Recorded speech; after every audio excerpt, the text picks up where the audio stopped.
because as we go through training splits too, how to optimize them is we really got to measure and I guess manage our intensity as well as we really can.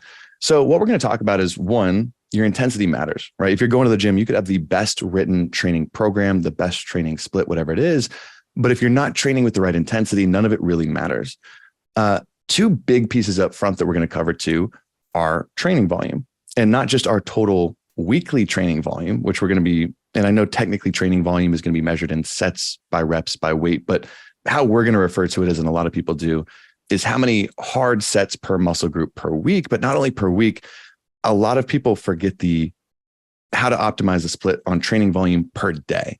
A lot of people forget that last split of not just saying, okay, how many sets per week, but how many sets per day is really going to make the biggest difference.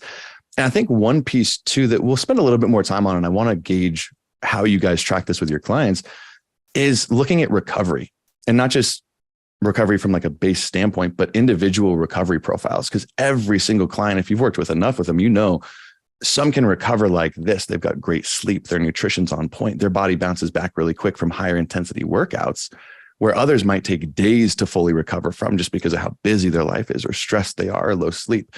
And then obviously how to implement progressive overload.